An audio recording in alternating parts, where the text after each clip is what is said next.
So, after an excellent first session, now we move towards the second technical session, which I am sure is going to be equally enriching. We have with us CA Advocate Tushar Bhai Himani with us for this session. Friends, he had a hearing at Rajkot today, but when we had to prepone our DTRC by one day, he had taken adjournment of that hearing, and that shows his love for our members and passion that he has to share his vast experience and knowledge. Please welcome the faculty with a big round of applause. I request Vivek to quickly introduce today's faculty. Thank you, Hari. A very good evening to all.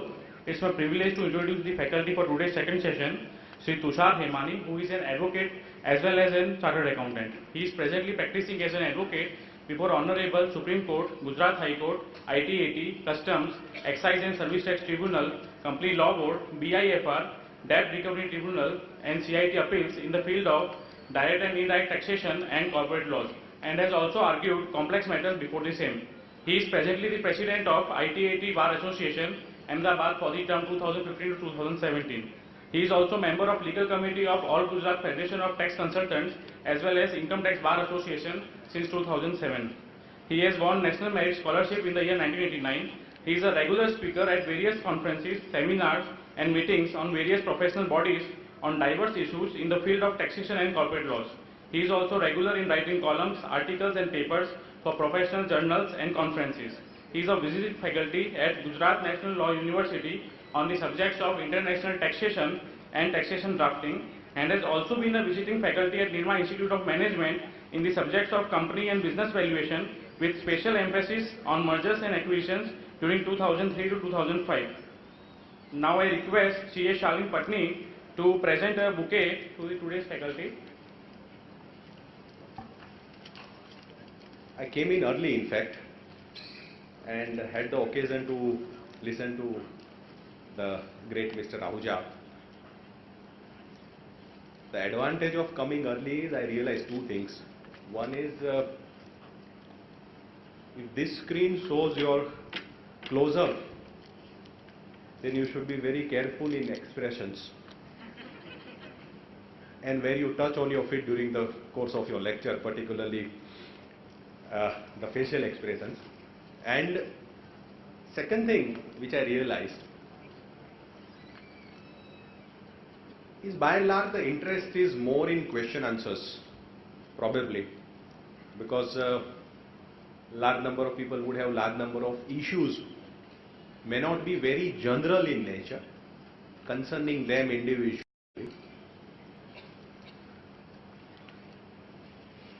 So, since we are starting around 45 minutes late, probably some part of my lecture is going to be trimmed. So what I was thinking was, if we can start with question answers, if at all any question answers are there. Harit bhai, tamari.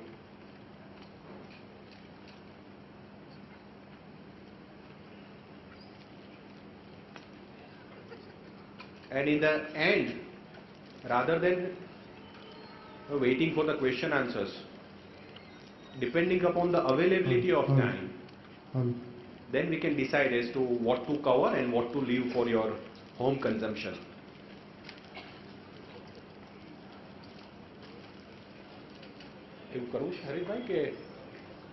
So that I can cover those issues in my presentation also, if at all we can have some idea as to what are those questions. Or what we can do is, let's start with the topic. Time is not a problem. Okay. It's 6:45. Probably we can go on up to 7:45 and then 15 minutes question answers. Or we can take it in between also, it's not a problem. What we do is, we try to analyze capital gain sections from the point of view of various judgments. Some are fairly recent and some are old landmark judgments. But collectively what we try to do is, we try to go through from various sections. We start with 2 into bracket 14, we go to 2 into bracket 47, the definitions of capital assets and transfer. we go to 45, charging section, we go to 47, we go to 49, 50, 51, then we go to 54. The whole thing has been broadly categorized into 4 parts. The first is the fundamentals of capital gain, where we'll try to learn the meaning of capital asset, the meaning of word transfer, and how those issues have been handled by various courts. Then we'll go to the second part, namely shares and securities vis-a-vis the capital gain head, and couple of controversy there. Then we go to the third part, namely the fictions which are operating under the head capital gain. We'll try to cover 50C, the main raging issue nowadays.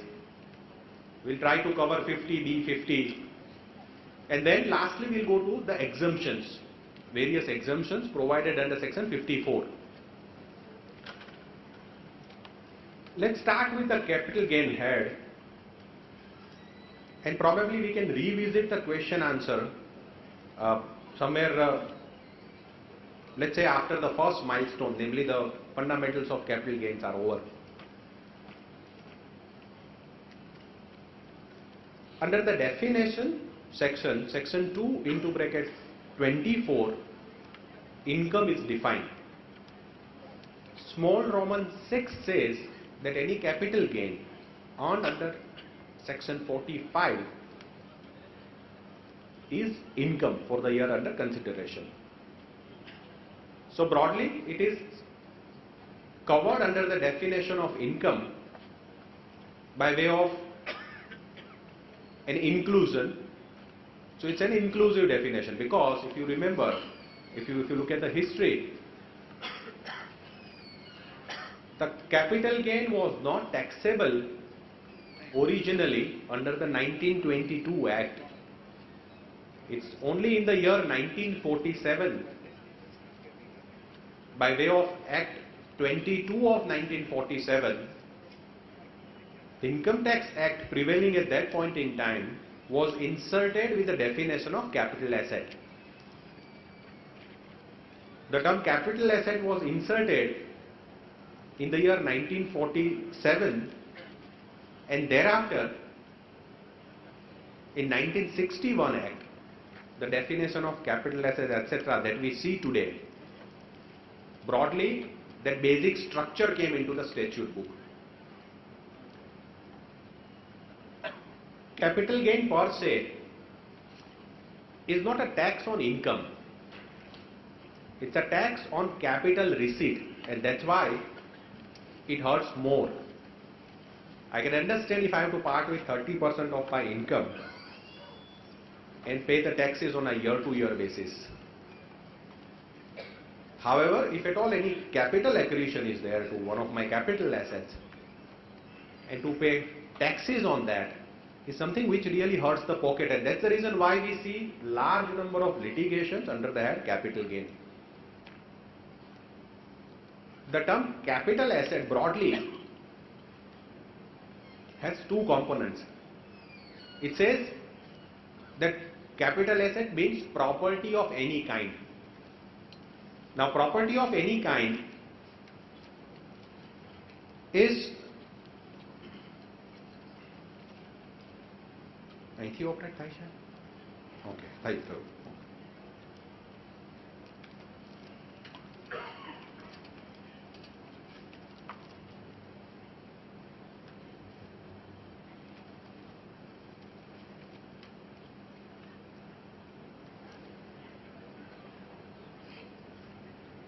All right.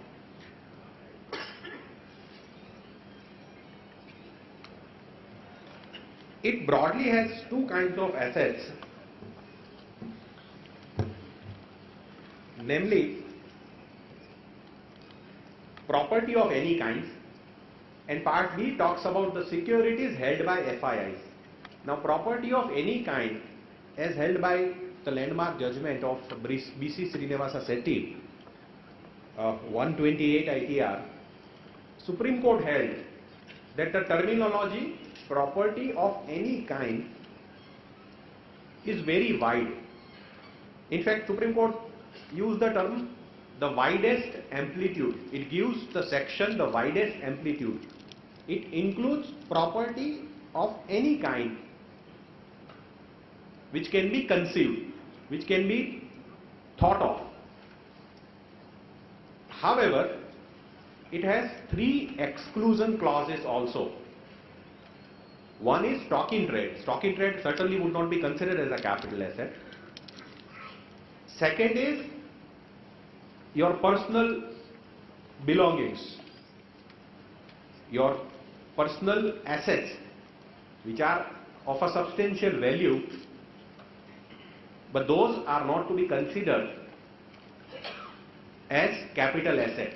However, there are certain exclusion clauses also. Nowadays we have those personal belongings would have again an exclusion clause in the definition of capital asset, again would have an exclusion. So exclusion to exclusion is inclusion, and therefore jewellery, the art, any form of art, namely the picture, sculpture, or any such artistic thing which has a substantial value, which has a value, would be included in the definition of capital asset. And the third exclusion is of agriculture land, which is for our purposes at this stage rural in nature, which is slightly away from the urban conglomerate. These are the capital assets which are held to be taxable on its transfer, attracting the liability of capital gain tax. Interestingly, if you look at the definition, there are 4 criteria. If we fulfill these 4 criteria, then probably I attract the levy of capital gain tax. There must be a capital asset. As I stated earlier, capital asset is already defined. The transfer of that capital asset again is a sine qua non. We'll see some of the judgments wherein the view that is taken is in absence of a transfer, there cannot be any levy of capital gain tax. So it has to be transferred. For the purpose of transfer, from a simple layman's point of view, we need 2 parties, transferor and transferee. And there are a large number of judgments to this effect, that if there are no 2 parties, namely transferor and transferee, the transaction cannot be treated as having fulfilled the condition of transfer. Take a case of a partnership firm revaluing its capital assets. Supposing a land is there, recorded at the historical cost in the books of accounts of the partnership firm, purchased in 1960 at the cost of rupees 1 lakh, now having a cost in excess of, let's say, 100 crore.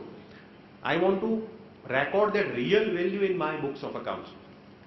So therefore I get that land revalued by a registered valuer. Based on that valuation report, I record that 1 lakh rupee to 100 crore. Correspondingly, I also increase my capital account because there is a revaluation of the capital asset. Revenues in the past, nowadays they have also realized this, but then the controversy is still going on. What they say is that there is a capital asset value has increased, that value, the corresponding entry is now being reflected in the individual partner's capital account, and therefore we will levy the capital gain tax on the difference, namely the historical cost at which it was originally recorded and the cost at which it is now being recorded. The simple answer to that is that there is no transfer, because there is no transferor, there is no transferee. The asset was originally owned by the partnership firm. As of today also it is still being owned by the very same partnership firm. And therefore in absence of a transfer, even if there is an increase in the value, you cannot tax me because I don't fall under the head capital gain. Third is that asset must be something which can be acquired by paying a cost. So the determination of cost of acquisition of that asset again is one of the major ingredients, I would say one of the most important ingredients of the entire capital gain tax mechanism. All of you are aware that the lead judgment BC Srinivasa Sethi, Supreme Court was concerned with section 45 and section 48. 45 is a charging section. The moment there is a transfer, the moment there is a consideration, the moment there is a capital asset, 45 gets triggered. It's a charging section. However, the charging mechanism is under 48. There, broadly what they say is that the amount of consideration that you receive as reduced by the cost of acquisition of the asset under transfer would give me the figure of capital gain, and that capital gain is required to be taxed at a particular rate, which is again defined under the Income Tax Act.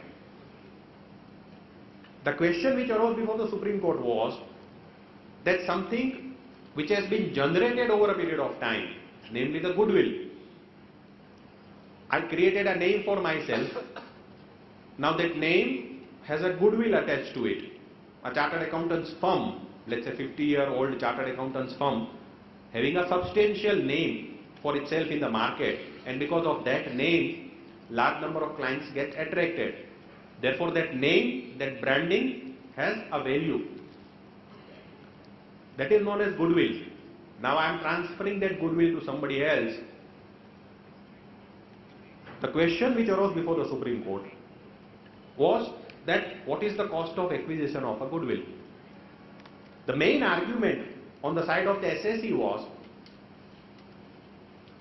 that, sir, this asset does not have any cost of acquisition because it is a self-generated asset. I generated it by putting efforts over a period of time. You cannot attribute any cost to this particular asset, and in absence of there being any cost of acquisition, you cannot compute the capital gain. And that is how this concept of determination of cost of acquisition got its significance. That in case if you can't determine the cost of acquisition of an asset and the mechanism fails, the computation mechanism under section 48 fails, then again there cannot be any liability towards capital gain tax. And the last criteria is that consideration must accrue on account of the transfer of the underlying asset. The moment these four criteria, the basic criteria, are fulfilled, I attract the operation of the head capital gain, and depending upon the facts of the case, I attract the levy of capital gain. I have already indicated that we are going to discuss it under four different categories. Let's go to the first, fundamentals of capital gain. We start with 2 into bracket 14 because that is what defines a capital asset. Before the Gujarat High Court, the issue was simple. There, the case was that an agriculturist transferred his agriculture land to a non-agriculturist. Now the question which arose before the court was that if a land which is termed as an agricultural land is sought to be transferred in favor of someone who is not a non-agriculturist, it's in violation of the Land Revenue Code. If it is in violation of Land Revenue Code, and despite that there is a transfer, therefore we will presume that what is transferred is a non-agricultural land. I hope I'm clear. Instead of saying that this transfer is null and void because it is an illegal transfer, the Income Tax Department reached to a conclusion that because it is already transferred, we presume that this is a land which is non-agricultural land. So the question which arose before the court was that if a particular land which is termed as an agricultural land, which could not have been transferred to a non-agriculturist, despite that it was sought to be transferred in favor of a non-agriculturist, would it change the nature of the asset? Would that action of illegal transfer make an agricultural land a non-agricultural land so as to levy tax under the scheme of the Capital Gain Tax Act?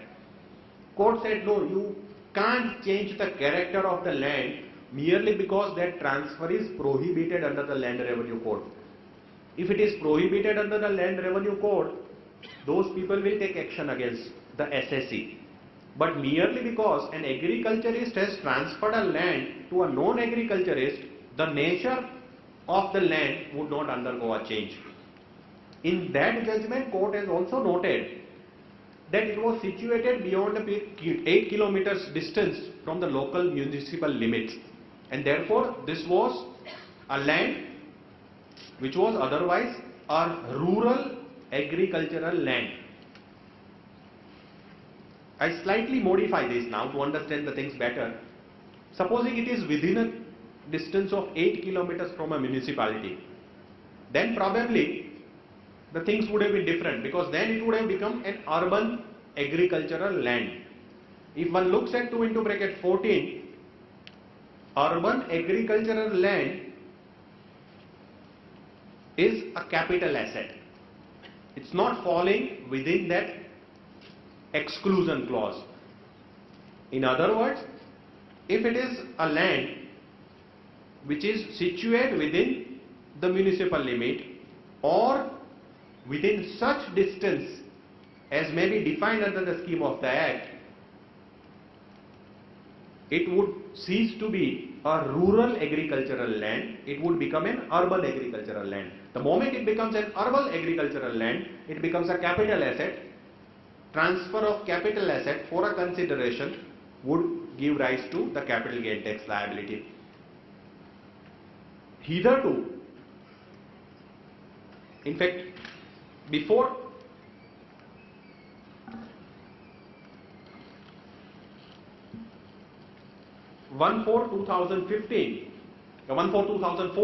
Finance Act 2014, what was prevailing in the market was, the settled legal position was that any agricultural land is maybe notified in the master notification of 1993. That notification contained the distance within which, if it is situated, it will become an urban land. If it is situated beyond that distance, it would become a rural agricultural land. Supposing if I take the case of Ahmedabad, in that master notification it was notified that we will have to count the distance of 8 kilometers from the municipal limits. If the land is situated within that 8 kilometers, it will still be considered as part of Ahmedabad. And if it is part of Ahmedabad, it is an urban agricultural land, therefore it becomes a capital asset. So on and so forth. The whole of India was covered under that master notification of 1993, wherein large number of distances were there, ranging from 4 kilometers right up to 8 kilometers. There again, in 1993 Act, there was one more, 1993 scheme, there was one more lacuna. There, the circular, the master notification said that the distance is to be measured from the municipal limits as notified on the date of issuance of that circular, namely 1993 circular. So if I have to count Ahmedabad's municipal limit, I go by 1993 Ahmedabad municipal limits, and 8 kilometers would start from 1993 Ahmedabad municipal limits. Mind you, all of you would have seen the expansion of the municipal limits of the Ahmedabad city. Probably in 1993, the municipal limit used to end somewhere near Drive-In Cinema. There that Octroy Chowki was there. So you count 8 kilometers from there. Now probably it goes right up to Shilaj. So you'll have to count 8 kilometers. Probably the distance between these two places is more than 4-5 kilometers. And likewise, the municipal limits would have, which we would have taken into consideration for the purpose of computing that distance, up to 1/4/2014 would have been the limits as prevailing in 1993. However, after 1/4/2014, now we have a change in the whole scheme. Now what they say is 2 into bracket 14 only, now clause B is amended, and they have given three criteria. One, 2 kilometers distance for a village or a town having population less than 1 lakh.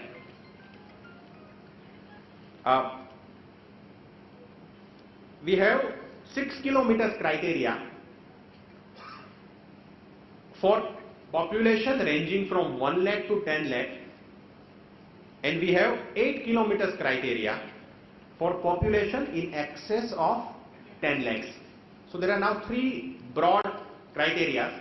If it is a very small village having population of less than 1 lakh, now that population is also to be computed based on the last available published figure of census taken at the beginning of the previous year for which we are concerned.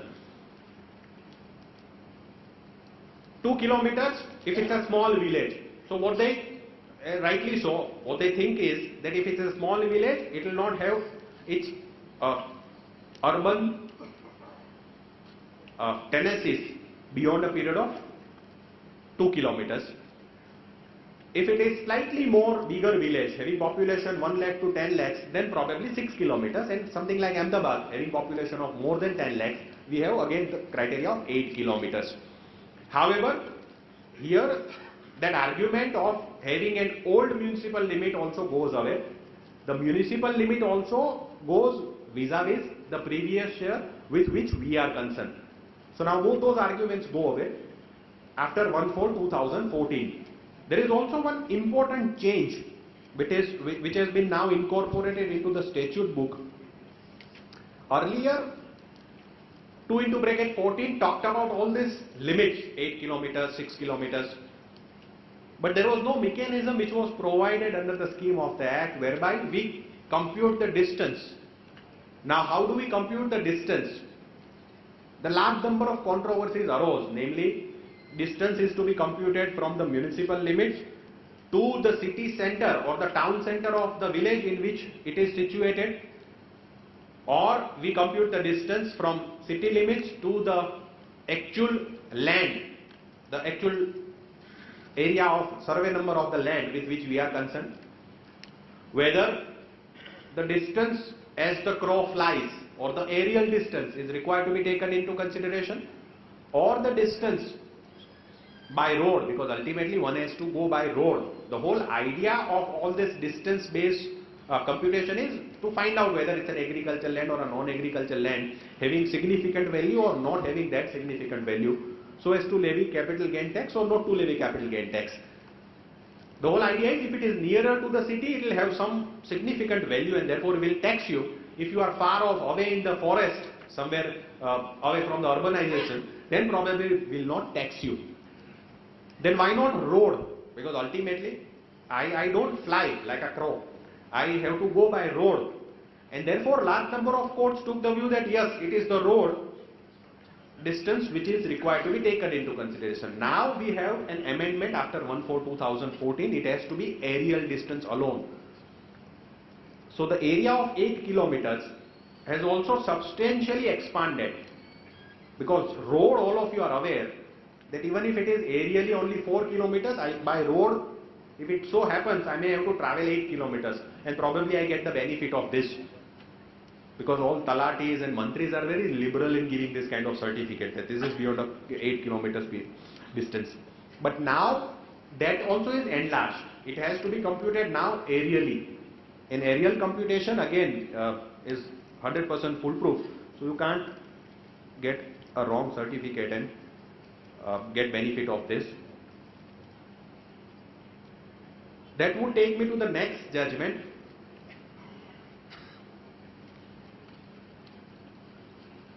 Govind Bhai Mamaiya. Large number of cases we come across that there is an enhancement compensation which is given. Supposing your Narmada canal is being laid, or supposing there are certain roads, new TP scheme is now being declared, and because of that TP scheme, there is going to be an acquisition of the land which is owned by one of your clients. You get compensation which is by and large at a very lesser amount, and people usually challenge that compensation figure. It goes before the lower court, and then usually it takes around 10 to 15 years to ultimately get decided.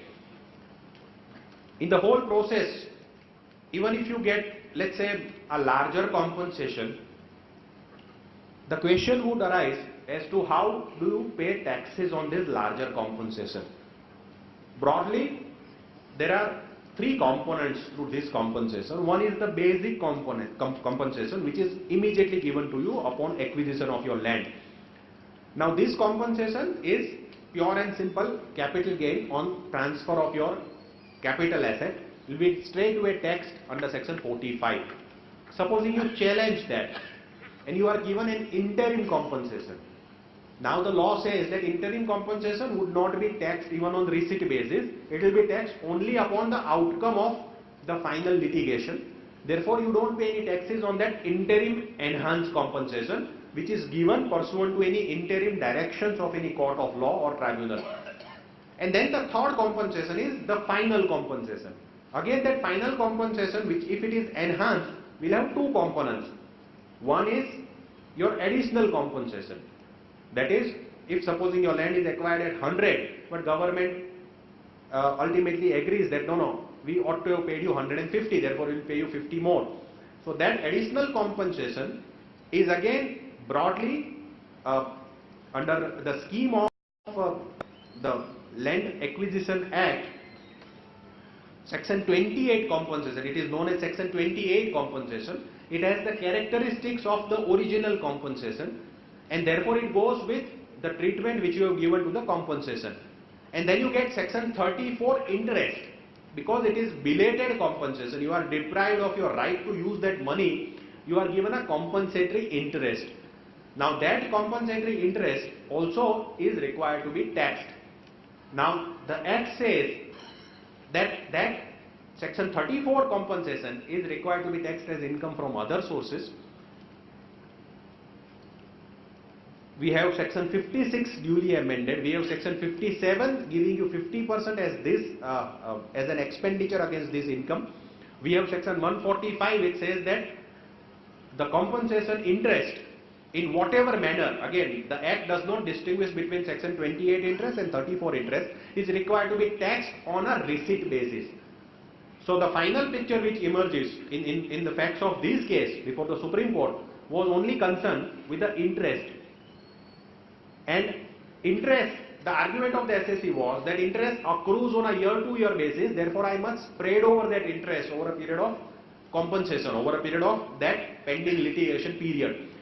Supreme Court rejected that argument and ultimately held that that compensation is required to be taxed on a receipt basis, because that is nothing but part of the additional enhanced compensation. As of now, we have section 28. What you need to do is, once you have the compensation figures in front of you, you calculate the basic compensation.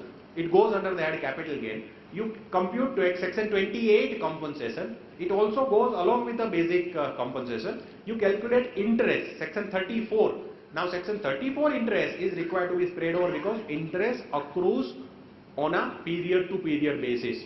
It is given to you based on the duration for which your money is used by the government, and therefore it accrues on a year-to-year basis, and therefore you can still take the advantage of spread over. That would take me to the next judgment, section 45(4). In fact, if I have to pick up one section which is most complicated in creating most number of judgments, probably 45(4) and 50(c) would be my pick from section capital gain head. 45(4) talks about dissolution of firm, distribution of assets and capital gain arising from there. 45(4) says that in case of a dissolution of a partnership firm, and when the assets are distributed, and if partners are taking over those distributed assets, the fair market value of those assets would be treated as a consideration in the hands of the firm, and the cost at which those assets are shown in the books of the partnership firm would be treated as my cost of acquisition. Supposing there is a land, there is a simple dissolution of a partnership firm having only one asset, namely a land, which is recorded at a historical cost of 1 lakh in the books of the partnership firm. One of the partners agrees to take over that land. Now the market value is 1 crore as of today. So that 1 crore would be treated as a dimmed consideration in the hands of the firm. 1 lakh would be treated as the cost. A sum of rupees 99 lakhs would be treated as a profit under the head capital gain tax, where the firm would be called upon to pay the taxes. In a somewhat peculiar circumstances, before the Kerala High Court, what had happened was, Karnataka High Court, what had happened was that firm was having the very same asset, let's say land, having a substantial market value, having 3 existing partners. Now on day 1 of year number 1, 5 partners joins the partnership firm. They bring in huge amount of capital. The moment they bring in the huge amount of capital, there is a revaluation of assets. On account of revaluation of assets, the 3 existing partners' capital account gets credited with that revaluation amount. The assets cost is increased. At the end of the year, these 3 partners, they retire and they take away whatever was standing in their capital account, namely the original balance as well as the revaluation credits which they received during the year, and they take away those amounts, leaving only the 5 new partners and that immovable property in the hands of the firm. Assessing officer said that this is nothing but a dissolution under section 45 subclause 4, and therefore I will tax the difference between the original cost and the cost which is now appearing in the books of the firm. The argument of the SSE was that, sir, there is a reconstitution of the firm. There is not a dissolution of the firm. And secondly, there is no distribution of the asset. The asset is still very much lying with the firm. All that we are doing is we are taking away the credits from our capital account, and therefore 45 subsection 4 would not apply. Karnataka full bench held in favor of the SSE by holding that yes, 45(4) would not get attracted because there are 2 things, 2 criteria which are not fulfilled. One is there is no dissolution of the firm, and secondly there is no distribution. In absence of dissolution and distribution, the question of levying any tax under 45(4) would not arise. So the ratio which is laid down is that in case if capital balances are withdrawn by the existing partners, મને લાગે છે આ પેલું 7:30 નું programming કર્યું હતું, બંધ થઈ ગયું.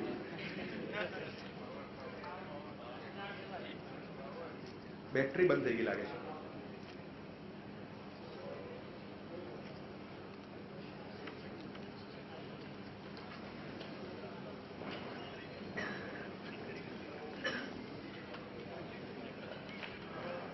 મને લાગે છે ઓરિજિનલ ટાઈમ 7:30 નો હતો question આન્સરનો.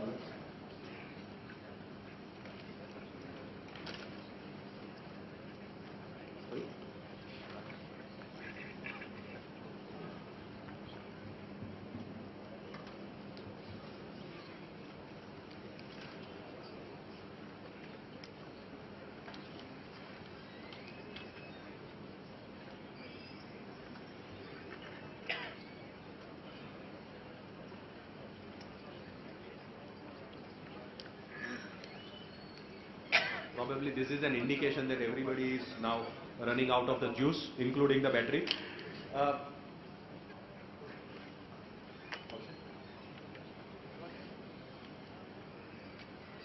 Let's move on to next 2 judgments.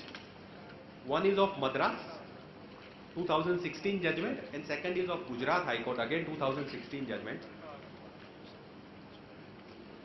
wherein again the controversy was with respect to Part 9 conversion. All of you are aware that Part 9 under the erstwhile 1956 Companies Act, and even under the 2013 Act also we have a similar identical provision wherein an existing partnership firm can convert itself into a joint stock company.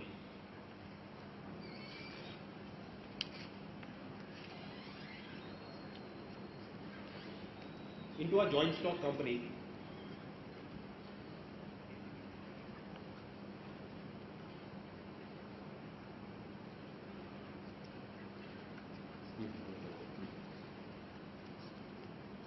The question which arose was that whether Part 9 conversion, where the existing firm itself gets converted into a joint stock company,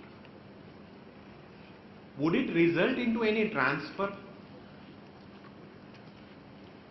Earlier there was a judgment of Wellpac, Ahmedabad Tribunal in favor of the SSE, Gujarat High Court dismissing the tax appeal against that particular judgment.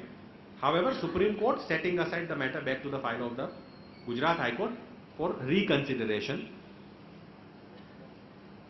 The question was that in case of Part 9 conversion, is there any transfer? And before the Madras High Court, one additional question was also there, that in case of Part 9 conversion also,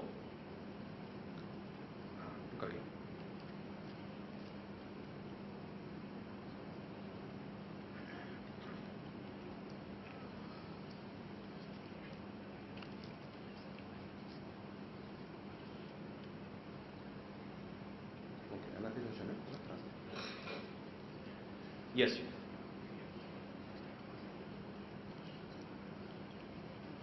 On account of that Part 9 conversion, would it also attract the provisions of 45(4)? Because there is a distribution of the asset in favor of the joint stock company. The argument of the revenue was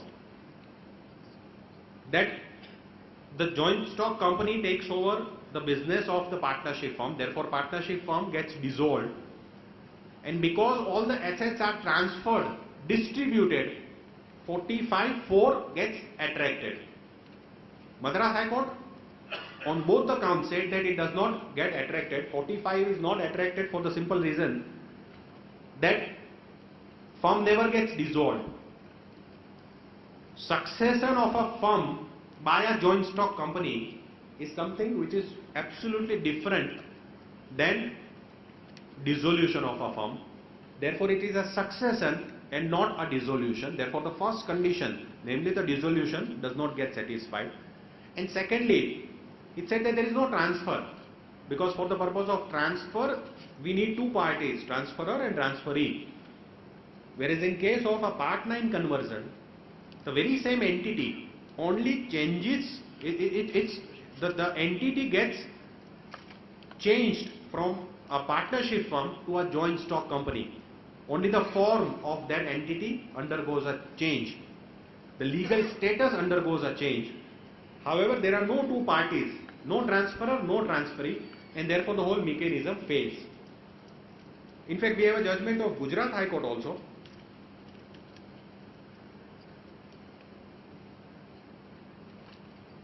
(2016) judgment, again taking the same view. They followed the judgment of Bombay in case of machinery, tax pin machine. They followed the judgment of tax pin machine. Ultimately, the sum and substance is this, that in case of a Part 9 conversion, even as of today also, under 2013 Act also, you just have to carry out the formalities before the registrar of companies, and a partnership firm gets converted into a joint stock company. And in that case, there is no transfer unless, of course, the law gets amended. We can skip this tribunal judgment. We can also skip this. Yes, this is an interesting issue. Look, let's take an example of an agricultural land so that I can put across the issue which is troubling the judiciary even as of today also. Agricultural land, let's say today a piece of agricultural land is there. It's an old ancestral agricultural land. Now I am in the process of selling it. As of now, it's a land which is an urban agricultural land, now within the urban limits. Therefore my capital gain tax liability is certainly going to be there. Now for the purpose of finding out the cost, I'll have to go by two costs. One is original cost of acquisition, or if it is prior to 1981, I take the cost as on 1/4/1981. Now if I have to take the cost as on 1/4/1981, on 1/4/1981, mind you, that land was an agricultural land not falling within the definition of capital asset. If it was a land which was an agricultural land, not taxable as such, I'll have to take the value as on 1/4/1981 vis-a-vis the agricultural land. Now, the asset which is being transferred is a capital asset within the definition of the Act, though agricultural land. However, it is going to be sold at a prices of a non-agricultural land because it is now very much part of my urban conglomerate, namely Ahmedabad city. So, controversy is that if I am transferring an asset which is subject to capital gain tax, which has changed its characteristics. Earlier it was not a capital asset, now it is a capital asset. It is an land having a substantial value. Do I take the cost of the land originally in 1981 as an agricultural land or as a non-agricultural land? Because if I take original cost at agricultural value, then it will be very less. Only if I am permitted to take the value of 1981 land as non-agricultural land or as a taxable land, then only I can generate substantial amount of cost. The argument on the part of the department is that, sir, what is being now transferred is agricultural land and therefore we will have to take the cost of agricultural land only. However, the agricultural land has changed some of its characteristics in the interregnum period between 1981 to 2016, and therefore the assessees are saying that we have to take the original cost 1/4/1981 as non-agricultural land cost. In fact, the assessees have lost before the tribunal and the matter is pending before the Gujarat High Court. That would take me to the next judgment. In fact, that we are done with the basic issues. Do we pause for a question answer session now, or we complete and then we can take it at the end? Again, the second interesting aspect is issues with respect to shares and securities. The first and the foremost controversy is whether the income which I generate by transacting into the shares and securities would give rise to business income or it will give rise to capital gain in my hands.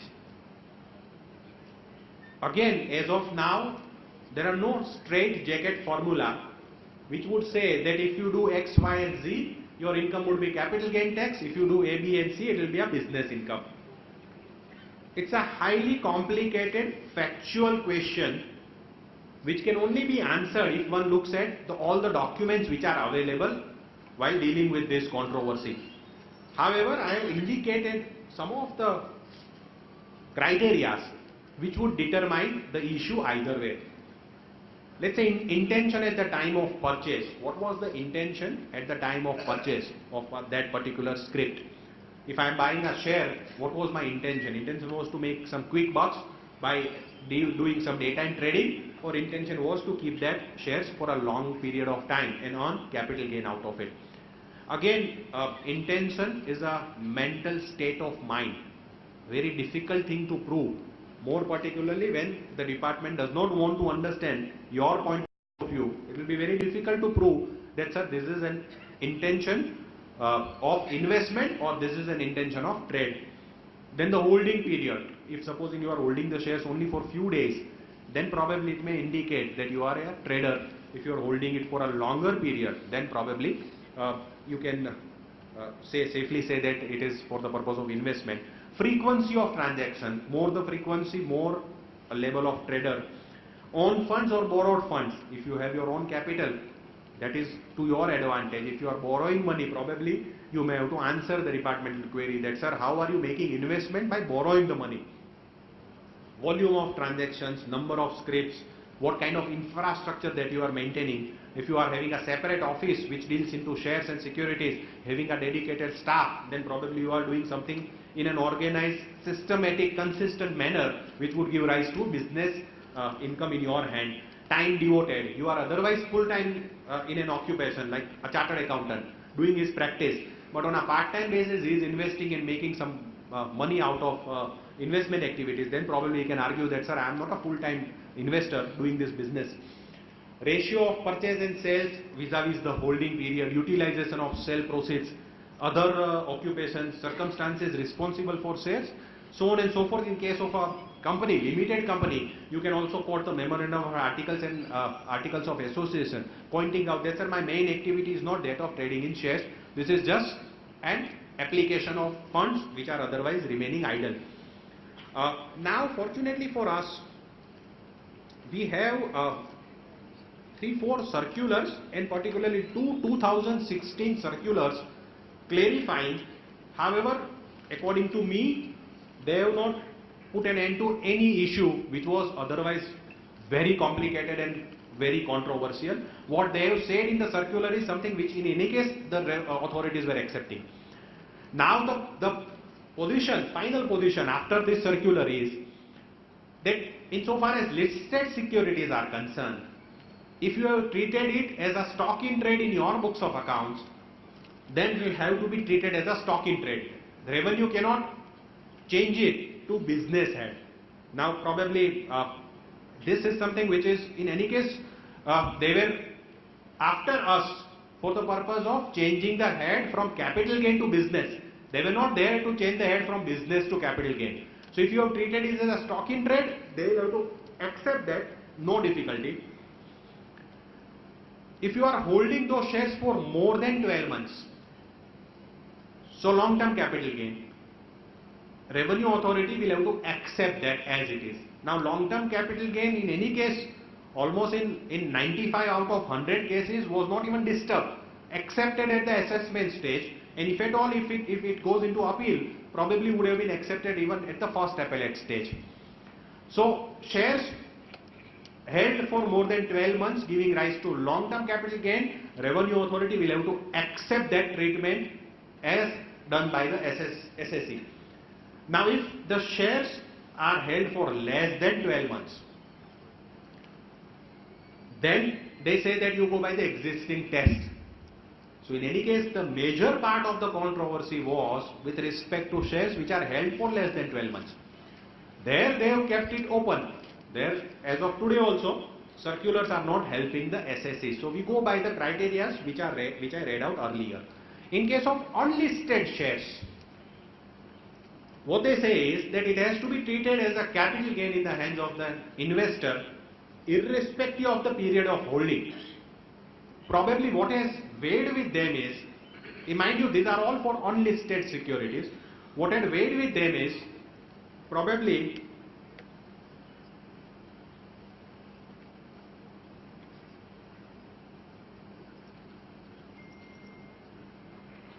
these two particular things. One is that shares inherently of a private limited company are not freely transferable. In absence of a free trade being permitted in case of a private limited company, the question of treating them as stock in trade would not arise, because that is something which cannot be traded. It is only by way of an invitation that I become a shareholder in a private limited company. And therefore, because inherently, in fact there are two judgments of Bombay High Court, both unreported, taking a view that shares of a private limited company can never be treated as a stock in trade in the hands of the investor, because by very nature they cannot be traded, and therefore it can never be considered as a part of stock in trade. And because of that, probably they now say that any shares of a private limited company not listed on the floor of a stock exchange would be giving rise to capital gain in the hands of the investor. That would take me to exclusions. These circulars would not operate if the transactions are bogus. Therefore, if you have those wonderful penny stocks, in fact I have also dedicated one slide to that penny stock scam. If you are dealing into that, if one of your clients is dealing into that, the transactions, the very veracity, the correctness or the genuineness of the transaction is doubted, then this circular would not help you. If lifting of corporate will, if the whole idea is to defeat the corporate entity structure and to do something which is ultimately benefiting the shareholders, and if the corporate will is required to be lifted, circular would not help you. And if the transfer of unlisted securities also involve transfer of control and management, then probably these circulars won't help you. Issuer committee's recommendations probably by and large are dealt with in the circular, except issuer committee held that even if it is for less than 12 months and the capital gain, short-term capital gain is less than 5 lakhs, then it must be accepted on the face of it. You don't question the genuineness of those transactions. However, we have not seen issuer committee's recommendations being incorporated into the Finance Bill or Finance Act. That would take me to the penny stock scam. All of you are aware, or maybe most of you are aware, that penny stock scam is you buy a very insignificant, very less traded scrip of a nondescript company which is not very well known company at a very minuscule price. Let's say some XYZ company share price is only 50 paisa, 1 rupee, 2 rupees. You buy those shares at a very less price. For the whole year, the prices would remain dormant because there are not large number of people who are interested into buying those stocks. However, there are certain vested interested parties who have already invested into those shares. They would wait for that particular magic day. So one day those scrips would see the highs of 50 or 100 rupee per share, and on that day the investor who has invested into those scrips at a let's say 50 paisa or 1 rupee would get 100 rupee back from the floor of the stock exchange. In the process, because I have held those shares for more than 12 months, I will make a long-term capital gain after paying, of course, STT and purchasing it on the floor of the stock exchange. It will be a tax-free long-term capital gain in my hand. SEBI has come down very heavily on these operators because SEBI found out from the data which it collects from various stock exchanges that this kind of penny stocks can be identified, and there is a peculiar way in which the transactions take place. So they red flagged some 24 companies in the first circular and thereafter some 49 companies in the second circular. And those companies, names were given to the assessing officers along with the details of the persons who traded into those shares. And based on those information, assessing officers started inquiries and started issuing notices. And wherever they framed the assessment, by and large they did two things. Some assessing officer simply taxed the sell consideration under section 68. Some assessing officer went further and they taxed the difference between the purchase price and the sell price under section 69. Their argument is that ultimately what I have paid is the difference, because I have purchased the shares at 1 rupee, I got back 100 rupee. So the difference amount is something which is required to be treated as an unexplained investment. Some SSEs who have accepted this also asked for deduction on account of commission which they paid to the intermediaries. Again, a very indigenous argument. But then as of now, we are left with these two treatments, and those appeals are pending. one of the appeal which got disposed of very recently on 31st of May 2016 by Ahmedabad Tribunal. There the issue was held in favor of the SSC by holding that this was a reopened assessment. Obviously, assessing officer got the information from the investigation wing, therefore this was a reopened assessment. In the original assessment proceedings, the only controversy was with respect to the cost of acquisition while determining the frequency of trade, etc. So there was some unconnected controversy as to the cost of acquisition having nothing to do with this penny stock scam. That matter went up to CIT appeal. CIT appeal disallowed that cost of acquisition, additional cost of acquisition, and confirmed the view of the assessing officer. In the meanwhile, the assessment got reopened. Now, based on that finding of CIT appeal, that yes, there is a cost of acquisition, however, will not grant you the additional cost of acquisition, some transfer related expenditure which was incurred. And therefore, tribunal took hold of that technical argument that now the higher officer, namely the Commissioner Appeal, says that cost of acquisition is there. If it is there, then how can you now say that it is a bogus transaction? And if that be so, sale is admittedly genuine because it has come from the floor of stock exchange. The transactions are recorded. In fact, it can be cross-verified from the floor of the stock exchange. If the sale is genuine and if the purchase is held to be genuine by the CIT appeals in the first round, we have no option but to treat the gain as a legitimate gain, and therefore they held in favor of the SSC. I have my own reservations about the correctness of this judgment. Nonetheless, probably this is the only judgment on penny stock as of now. We can skip this. We can go straight away to deeming fiction. 50C. I believe that is something which is again troubling lot of taxpayers.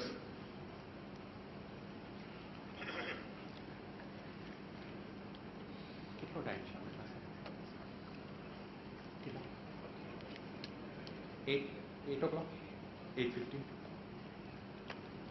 We can go to the 50C, section 50C per se, and there are large number of controversies there. We will not devote much time on the exemptions, namely 54, because there probably we can hurriedly go through a couple of judgments. We can spend 15 minutes on 50C. 50C again has created more problems because it goes on a presumptive basis. Historically, section 52 was analogous to section 50C. However, that section was held to be, it was in a great way watered down by the judgment of K.P. Varghese. And therefore, the scheme of presumptive taxation was given a go-by insofar as capital gain tax head is concerned.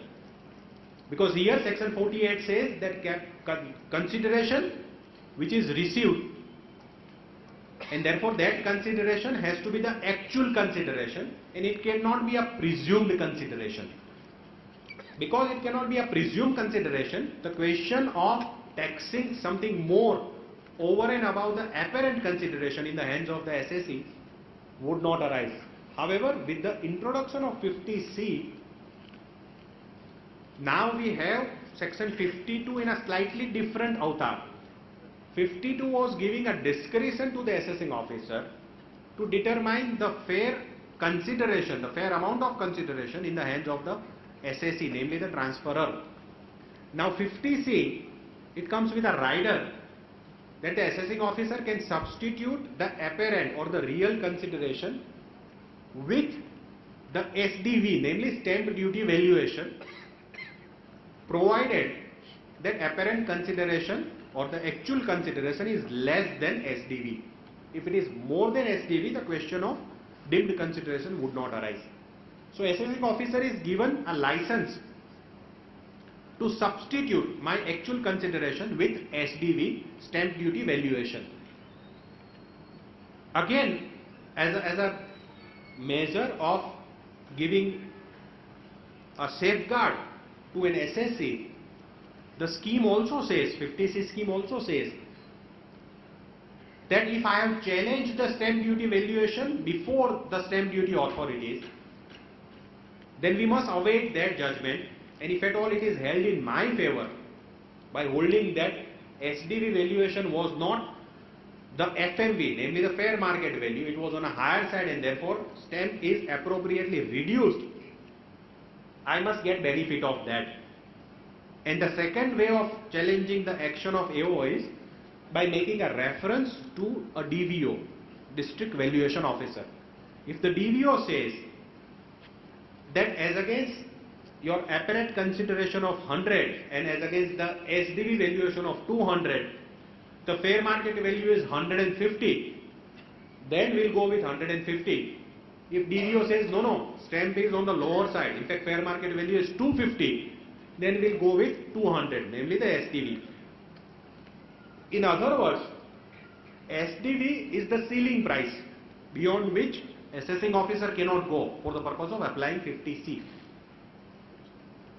However, DVO gives a lesser valuation, we adopt that lesser valuation. DVO gives a higher valuation, we forget about DVO and go on with the assessing officer. Now, which date do we take for the purpose of this valuation? It's usually the date on which I register my conveyance deed, the day on which I pay the stamp duty is the date relevant for the purpose of 50C. So, I have to take the date on which conveyance deed, the sale deed is registered with the stamp authority. Supposing I don't register the sale deed at all, still I transfer it. Now the section says after 1/4/2009 that either assessed by stamp duty authority or assessable by stamp duty authority. Therefore, the fact that you have not paid any stamp or you have not got your document registered is not relevant for our purposes. But the date is necessarily to be the date on which I go and register my document with the stamp authorities. What if I have entered into a banakhat or agreement to sell earlier than my conveyance deed? Supposing I have entered into a banakhat, I received substantial part of the consideration and I have also parted with the possession of my land in favor of purchaser. However, the deed is pending, it's pending registration for some technical issue. This happened in year number 1. In year number 1, stamp duty valuation was also less. I paid capital gain tax as per my actual consideration. In year number 2, I got my sale deed registered because that is the year in which I actually executed the sale deed. Assessing officer under AIR would get the information, he would issue me a notice asking for clarification. I said that sir, I have already paid taxes in year number 1. But at that time it was not registered, therefore 50C is not applicable. Now 50C is applicable, but transfer has not taken place in this year, therefore I will go away from 50C. Probably in year number 2, according to me, assessing officer cannot take any action because transfer has admittedly taken place in year number 1. 50C goes with 45, the scheme of the Act. Ultimately, if the transaction is taxable in year number 1, then it is required to be taxed in year number 1. You can't jump to year number 2 merely because your deed is registered in year number 2. He can very well reopen year number 1 for the purpose of giving effect to 50C, if at all he finds. But then comes the second interesting issue is that whether the stamp valuation in year number 1 is to be taken or stamp valuation in year number 2 is to be taken. There we have the judgment of Allahabad High Court taking a view, this is a solitary judgment of a High Court taking a view that agreement to sell is entered into year number 1 and if transfer has taken place in year number 1, then merely because registration takes place in year 2, you can't tax me or apply 50C in year 2. Reference to DVO, as I have stated earlier, that once you make a request to AO, he is bound to make a reference to DVO. DVO's reference I have already clarified that it binds the assessing officer even if it is more than STV. Assessing officer cannot adopt that, he has to restrict himself to SDV only. then comes the second aspect. In fact, Gujarat High Court is also there. I have the very theory which I explained is also accepted by the Gujarat High Court in 2016 judgment 65 taxman.com 18. That would take me to yes. Again,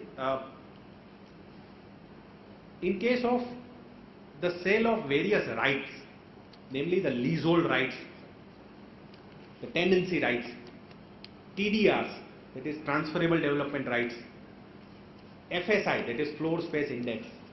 These are all rights, or I would call them derivatives of an immovable property. These are all rights in the property which are separately transferable. I may choose not to transfer the underlying property, however I can transfer these rights. These are all valuable rights. Now if I transfer these valuable rights, am I exposing myself to 50C? The answer again, insofar as development agreement is concerned, the courts have taken a view against the SAC. They say that development agreement and execution thereof by the landowner in favor of the developer is nothing but a transfer. It is required to be registered. Necessary stamp duty is also required to be paid, maybe at a lesser, much lesser value, at a much lesser rate. Nonetheless, even that rate, for that purpose also value of the underlying asset is required to be found out. And therefore, development agreement is nothing but a transfer which would attract the provisions of section 50C. Except for this development right, TDR, FSI and so also the lease rights are not applicable in so far as 50C is concerned. So 50C does not apply to any of these rights. I have cited those judgments. However, mind you, development agreement is very much covered under 50C as of now. In fact, I find logic also in that. For the purpose of, in fact, all of you would remember, while arguing ATIB 10, what we argued was, ATIB 10, all of you remember, that the controversy is that based on a development agreement, can it be said that developer has stepped into the shoes of a landowner, whether the developer exercises all the rights, privileges and obligations of a landowner? And while arguing that, what we pointed out is that development agreement is nothing but a deed of transfer, because it virtually gives all kinds of ownership rights which are attached with a land to the developer, in favor of the developer. In fact, Gujarat High Court has upheld that when you execute a development agreement gives all kinds of right of a landowner to the developer, and because of this acquiring of these rights, he is taking the necessary risk, and therefore it has to be treated as a profit in his hand while allowing deduction under ATIB. Now if that be so, if we have argued this and Gujarat High Court has held this, probably while arguing 50C, those judgments would be cited against us, and probably we'll have a tough time in convincing the court. The judgment which I cited was of Bombay Tribunal, and in fact I am told that that appeal is already heard by Bombay High Court, order is awaited. 50C vis-a-vis the confirming party. The short answer is confirming party also transfers the right. He does not transfer any land, underlying land, and therefore to me confirming party is not exposed to 50C. Supposing there is some company which is exclusively floated for the purpose of holding on to an immovable property, and if you transfer the shares of that company, now whether those shares are hit by 50C or no, because revenue can say that we are lifting the corporate will, will say that what is transferred in the guise of transfer of shares is nothing but the underlying land. Land is one of the assets covered by 50C, therefore we will apply 50C. If that is the view which is possible or no, answer is no, because we have judgments of various courts taking a view that the underlying asset of a company and the shareholders holding the shares are two distinct, different, legally separate assets, and therefore you cannot club both of them or take a view that one represents the another. 50C versus 50B, again fiction versus fiction. Answer again to this is we have a judgment of special bench not directly dealing with this controversy. Nonetheless, there is a specific paragraph, paragraph 16.1 of this special bench taking a view that 50C would not be applicable insofar as slump sale under 50B is concerned. Their argument is very valid. They say that slump sale and undertaking are defined under section 2 into bracket 42C and 2 into bracket 19AA. Undertaking means a conglomerate of all the assets. No individual asset is separately valued or represented. It's an undertaking which is sum total of all the assets held by the undertaking. If that be so, we cannot find the individual value of land and building, because 50C, all of you are aware, applies only to land and building. Once we can't find the value or even apportion the consideration towards land and building, we can't artificially call upon or apply the provisions of 50C. This special bench has categorically made certain observations where they say that 50C is not applicable insofar as 50B is concerned. Again, 45.3 versus 50C, a very interesting issue. Fiction versus fiction, both under the head capital gain. 45.3 says that whenever a partner is bringing in any asset into the firm, that asset would be recorded at a particular value in the books of the firm. Now, whatever may be that value at which it is recorded in the books of the firm, that would become the consideration in the hands of the partner. His cost in any case is his original cost of acquisition. His transferring the asset in favor of the partnership firm would be treated as a transfer, and the consideration would be amount by which his account is credited in the books of the partnership firm. Now, if that is the situation, can 50C apply? Again, there is an observation under this judgment, 180 taxmen, wherein they say that 45.3 is a specific section. 45.3 is brought into the statute book so as to avoid artificial levy of capital gain tax when, as a matter of fact, there is no transfer. And therefore, precisely for that reason, an option is given to an assessee to record the transaction at a value which is left to his discretion. Mind you, while asset is going out, 45.4, the concept of fair market value is there. Whereas while asset is coming in, it is the value at which I am recording that asset in my books of accounts which is material for my purposes. And if that is so, an option, a discretion is given to an assessee so as to adjust his capital gain tax liability, then you cannot apply the provisions of 50C and tax him artificially. 50C versus 50, courts have held that 50 and 50C operate in a different field, and therefore in a given case both can apply simultaneously. 50 only decides the character of a capital gain, that is, it is a short-term capital gain even if the asset is held for more than 3 years, because it's an artificial provision. It only determines the nature of the capital gain tax, whereas 50C determines the consideration, and therefore both operate in a different sphere, one to do with the cost and the holding period, second to do with the consideration. Therefore both can apply simultaneously. That would, in fact, one issue is with respect to 50C versus 54 and various versions of 54. Supposing 50C is applied, I made a capital gain of let's say 20 lakhs of rupees. My sale value is 30 lakhs, cost is 10 lakhs, I made a capital gain of 20 lakhs.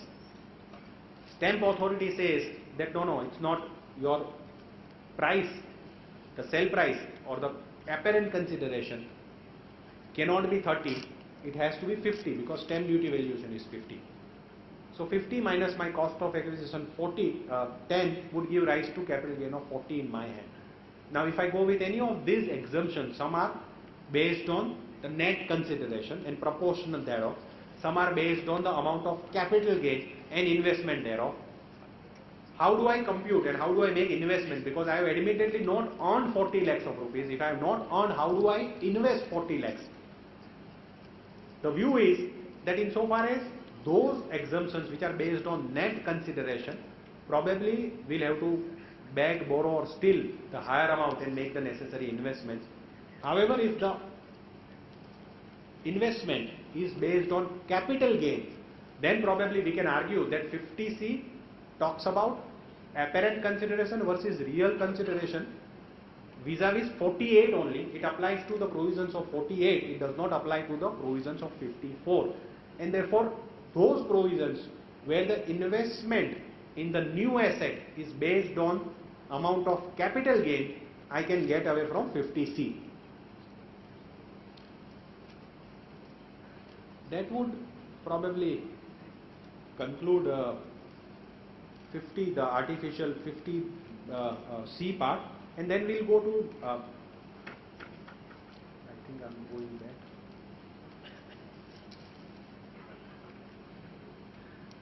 '54. 54 is again exemption section.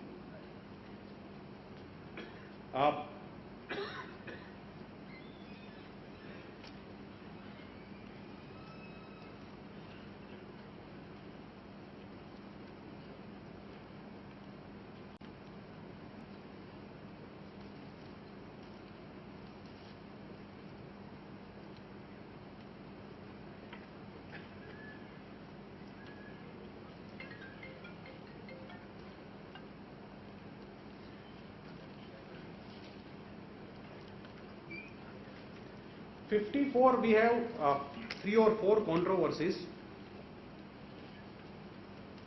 If at all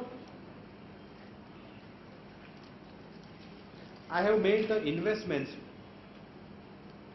in more than one property, what would be the consequences? Supposing I transfer a land, I buy 2 flats, both are side by side. My case is that it's only one dwelling unit because it has a common kitchen, common layout, and I can merge those 2 flats and create only one residence. Then can I claim deduction on both this under section 54 and treat it as only one dwelling unit? Bombay High Court says in case of Devdas Nayak that you can do that.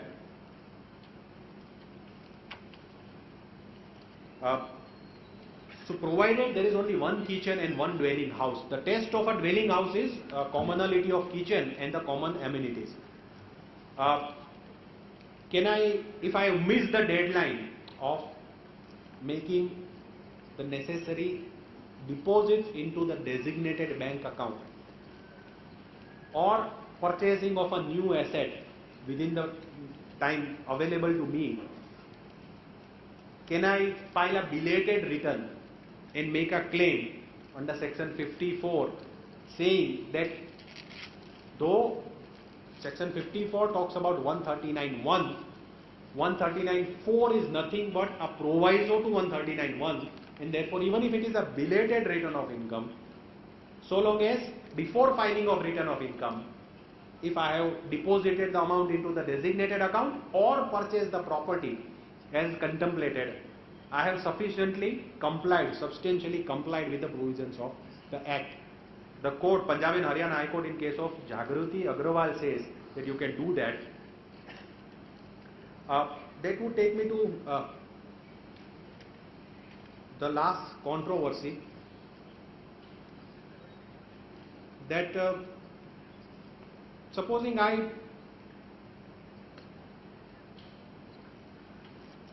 invest a particular capital gain which I have earned in my individual capacity in the joint name of me and my wife for administrative convenience, though the land original asset transferred was held by me individually.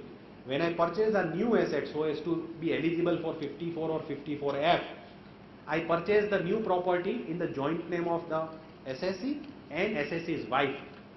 Can the deduction or exemption be denied to me on the ground that original transferor was one, now it is being purchased in joint ownership. Therefore, at the most we will compute 50% as your share and we will grant you deduction, exemption only vis-a-vis that 50% amount.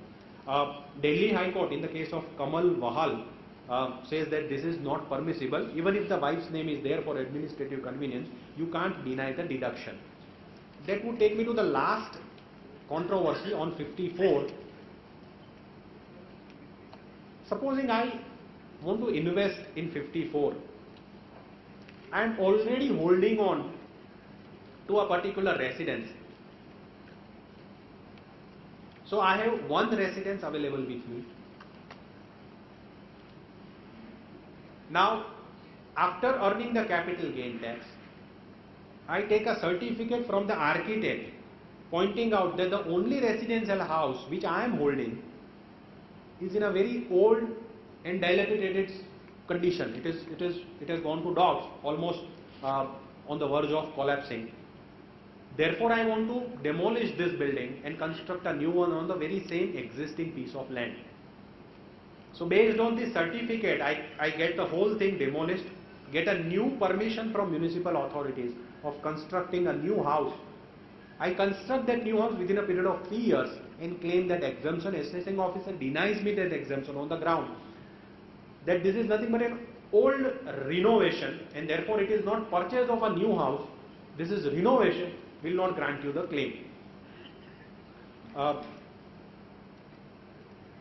Delhi High Court again, Ashok Kumar Ralhan, 46taxman.com 416 has taken a view in favor of the SSE that this is something which is permissible. With this, friends, I am through with my presentation. If at all any questions are there, I would be happy to answer them, or we can call it a day.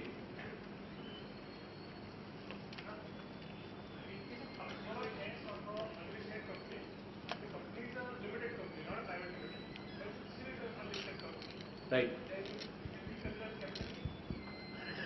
Insofar as the circulars are concerned, yes, it will be considered, because there the language which they use is that it must not be a listed company, it's an unlisted company. So if it is a widely held public company which is not a listed company, then also you get the benefit of the circular. I think, yes. In case of an individual transferring unlisted shares along with control and management, Ji. then it will be taxable as business income.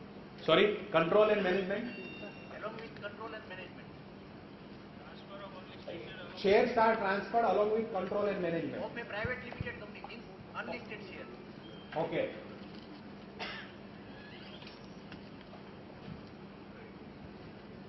Unlisted shares are transferred along with control and management of a private limited company. Then whether it would be taxable as capital gain or business income. You will have to satisfy various criteria, because circular would not help you. Circular specifically carves out an exception that if this is the case, it is not covered by the circulars. That would leave you with the normal test that what is it that is now being transferred, whether the underlying asset which is sought to be transferred is control and management of the company, Yeah. or the shares. If those are the shares and held by you, not frequently, of course, private limited company, unlisted company, and if it is treated as a shares, then probably capital gain tax. If they take a view that no, this is something more than shares, this is control and management, and therefore we'll take it as something which is different than the shares, underlying shares, then probably you will have explanations to do. They may take a view that this is nothing but income which could be taxed under income from other sources also, as going by 201 ITR, Sarabhai and Sons. But all probability under capital gain tax deholds the control and management, so long as you say, you can demonstrate that these are the shares which are underlying shares which are transferred. There the control and management is incidental. By virtue of my holding the shares, I also get control and management. If you can demonstrate that, then it is going to be taxed. And what would be the tax rate? It will be depending upon the period of holding, long term or short term. Long term. long term, then long term rate would be applicable. Means 20% or there was an amendment, no, that 10% would be applicable in case of a long term. No, there is an option. What you can do is you can either go in for It is unlisted shares. unlisted shares. Yeah. Okay. Then probably 20% only. 20%, but there was an amendment that it would be taxable at 10% if the shares are unlisted.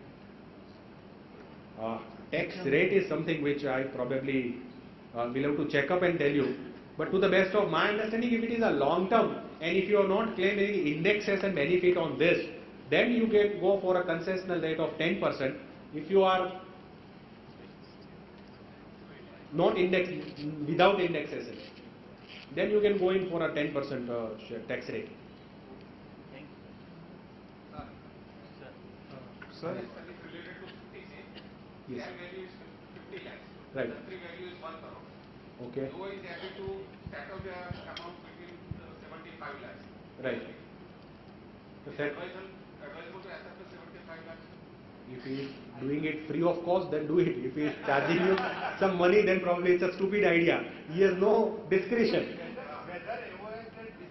He has not that's what I'm telling him, that he has no such discretion. If he is doing it without cost, get it done. Nothing like it. Sir, Haji. sir, in a particular case, a house property was transferred. It was actually in a very dilapidated state, Right. and even the market value was below Chantry rate. Okay. So the actual consideration was below Chantry rates. Right. Now the AO definitely did not agree with that. Right. Now, because the stamp duty was borne by the buyer, Right. so the seller did not oppose it. Right. The stamp valuation. Right. At that point of time. Now the assessment is done. The case is in appeal before CIT. Right. Is there any possibility of a reference being made to the DVO at this stage? You can certainly request the CIT appeals that make a reference to DVO and Okay. provided, of course, that old structure is still there. Look, if you are making a reference to Yeah, the DVO, structure is still there. but because by this time, if it is already demolition, some new construction has Right. taken place, Right. then probably even if DVO is appointed, he would not be in a position to work out the value, exact value. Right, right. But nonetheless, you can certainly make a try. You can request the CIT appeal that make a reference to DVO, and he can do what the assessing officer can do. Now, sir, we have put up photographs of the structure and everything, and it actually shows that nobody would even buy that structure. Have you put a valuer's report, registered valuer's report by any chance? Yes, yes, yes. If you have put a registered valuer's report, then based on that valuation report, even DVO can give his report. Okay. So you can certainly make a reference to DVO, request CIT appeal to make a reference to DVO, and DVO in turn would give the actual pricing. Okay. Haji? An office belonging to a partnership firm is given to a retiring partner. So one partner is retired. Office? Office. Okay. Now that is given to a retiring partner. Okay. So considering the value of that office of rupees 50 lakh. Right. So towards his capital credit balance of rupees 1 crore. Okay. Now, whether it will amount to, it will be liable to capital gain in the hands of the firm. Certainly. So there is no transfer.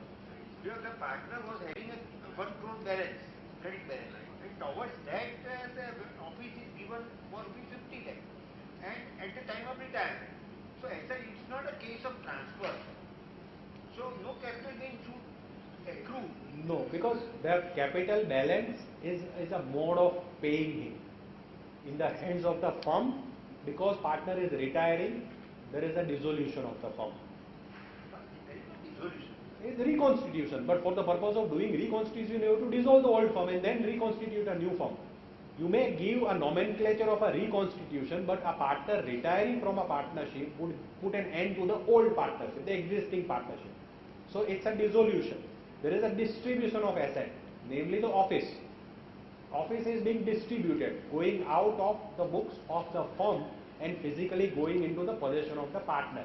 Therefore, 45(4), both the ingredients get satisfied.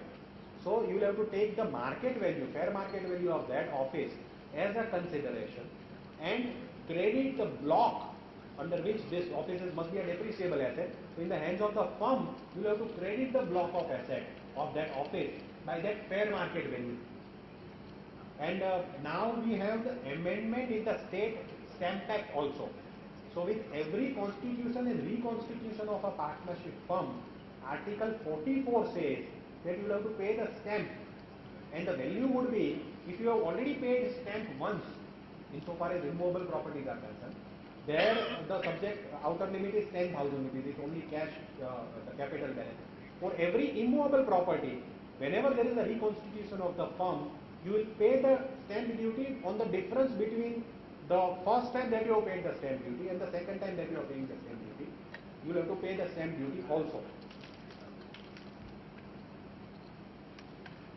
Sir,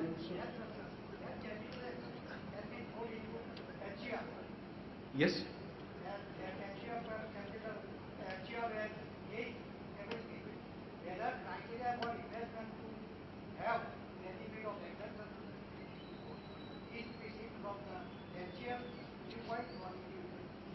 HUF has now acquired the property by virtue of individual giving it to HUF, and thereafter HUF is transferring the property and then wants to claim certain benefit under 54.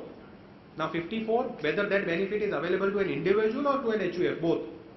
It is available to both. Then HUF can claim the benefit, provided that by virtue of that transfer, if that transfer is not a transfer within the eye of law, then both the holding period of the original owner as well as the cost of acquisition of original owner gets passed over to the new HUF. If it is a transfer within the meaning of the Act, and HUF has acquired that property by paying the taxes, etc., then its cost of acquisition and holding period would be different.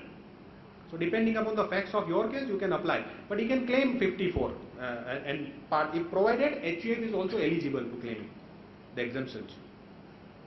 sir, Yes, a person is having a leasehold land with a perpetuity right, right. and at the time of transfer of right, can he get the benefit of 1481 fair market value? He has acquired the right before 1481, but he has not paid anything, means without consideration. So it's a right which does not have any cost of acquisition. Yeah. So section 55 subclause 2 would come into your way. That it's a right which does not have any cost of acquisition, an asset which does not have any cost of acquisition, then probably you'll have to go with the zero cost. But sir, it has a perpetuity right. So we can say it's more than 99 years or 1000 years. Right. So there are certain cases. Have you paid anything by any chance for actually, acquiring this right? actually not paid. So the cost of acquisition is nil. Yeah. But you want to create some cost as on 1/4/1981. Yeah. By taking FMV. Probably, look, there is a judgment of recent judgment of Delhi High Court, wherein they have taken a view that in case of a leasehold land having a life of 99 years, probably the amount of premium that you have paid would be taken as the cost of acquisition. Okay. Though it is a right amount of premium, in that case also the amount was not available because it was a case of amalgamation. In the process of amalgamation, they did not have the detail as to what was the amount of premium which was originally paid. Sir, in this particular case also the amount is not available. Actually, So they have taken some reasonable base, and based on that they argued that. But to me, probably it's not something which is free from doubt. You can certainly acquire a report of a valuer pointing out the value of that leasehold right as on 1/4/81, and then you can claim it as a cost of acquisition. But revenue authorities can take a view that there is no cost of acquisition, and 55 would certainly apply to this case. okay. Yes. Sir, if there is a change in profit sharing ratio between two existing partners, Sorry, come again. if there is change in profit sharing ratio between two existing partners and between those partners there is no consideration given, without consideration change in profit sharing ratio, then 45(4) would be applicable? No, because there is absolutely no distribution of any asset. It's only the ratio which is undergoing a change. In good old days, when the gift tax was there was a provision for this, dimmed gift provision was there. But after abolition of gift tax, now we do not have any enabling statute which can tax you for change in the profit sharing ratio. So there is no tax insofar as capital gains. In that case, when there is no consideration, section Sorry? When you are not giving a consideration for a higher profit, Right. ratio, then in that case, section 56 will apply. 56 as of, We are an HUF, if or without consideration. right, We are transferring it, there is no consideration. right. Then can But, it then, Partnership form but and the, would it be hit by section 56, the sharing profit? It's a property, it's a capital asset.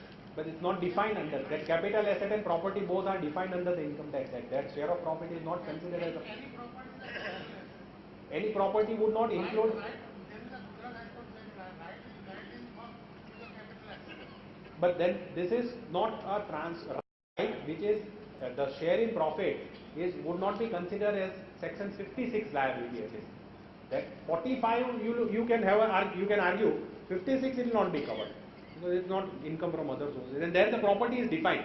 If you look at 56, the class of property is defined. It does not include share in profit. Shares of companies are covered over there. Sir, even if the partnership form have included the property? Then also, because there is no distribution of any asset. 45(4) certainly would not. Consider as the reconsideration of partnership form? Look, under the Income Tax Act, both are different. However, under the civil laws, partner and partnership firm is nothing but one and the same entity. Partnership is compendium of partners, and that view is well accepted. Therefore, there, in absence of a transferor and transferee, the whole mechanism of capital gain tax would fail. Unless an asset is transferred, particularly distributed in favor of a partner, there won't be any capital gain tax. Hello. Sir, if I purchased flat 10 years ago and now going on a reconstruction, then what is the consequence capital gain? You have purchased a flat. Yes. Now, 10 years ago. right. Now it is going in reconstruction. It has gone into reconstruction. So some developer has acquired your flat and is putting up a larger scheme over there. What is it that he is giving to you? Cash or new flat? A new flat and rent income and 5 lakh cash. So you will have to sum this up because these are all assets which you are going as in you are getting as in by way of a consideration, and therefore you can claim this would be your consideration. Investment into new flat would be your 54 exemption. You can take it out from there, and the remaining amount you will have to pay the taxes if at all there is any excess capital gain. In new total capital gain, new. Sorry. When I sell the in future, Right. what is the consequences? What is cost of acquisition? The amount that you have claimed as an exemption under 54F or F54, that would be your cost of acquisition, which will be mentioned in your document. That would be your cost of acquisition, not the amount of cash that you have received over and above your flat. Supposing, if I take an example, you are selling the flat today, 5 lakhs you are getting as a cash, and 50 lakhs documentation is going to be there for a new flat. So 55 lakhs is the total amount that you are getting. So in your hands, the cost of acquisition of flat would be 50 lakhs. It's not 55. Consideration would be 55. Okay, plus cash. 50 plus 5. So that is 55. Can we just have one last question, please? No question. We can. One of the partner retains from the partnership building is revalued and capital and goodwill amount is paid to the partner, retiring partner. Now, how it will be taxed in the case of partnership? There is a reconstitution. So one of the existing partners is retiring. Retiring. Right. Building is revalued. Right. And partner is paid capital amount plus goodwill amount. Goodwill amount. Yeah. The amount Building is revalued. which So is goodwill will have to be created. amount which is credited, which is standing as a credit to his capital account, he is now being paid. Yeah. Nothing more than that. And goodwill will have to be paid. Property is revalued. Right. But that would come into his capital account. Now, how would you generate the goodwill? Goodwill is you create asset and then you will have to credit the capital account of the partner. So, amount would be paid to him would be some total of the capital balance lying in his credit only. No? There is nothing, no other thing which is going to be. The larger bench Karnataka judgment which I have cited earlier would cover your case. It's nothing but return of cash. No tax liability. With these friends, I thank you all for showing tremendous amount of patience. Thank you.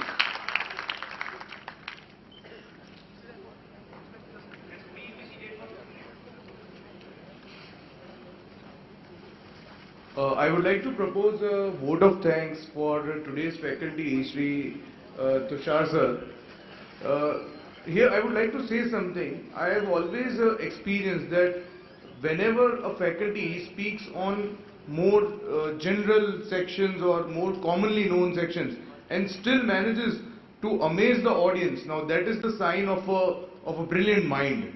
Now that is something that I have seen today, how these very regularly dealt with, especially in the presence of a lot of seniors of the profession, how Tushar Bhai has so wonderfully explained the nitty-gritties of these well-known sections. I think he deserves a great round of applause for that. Thank you, Tushar Bhai. And I hope that we will get the opportunity to be enlightened by you again and again. Thank you very much, sir.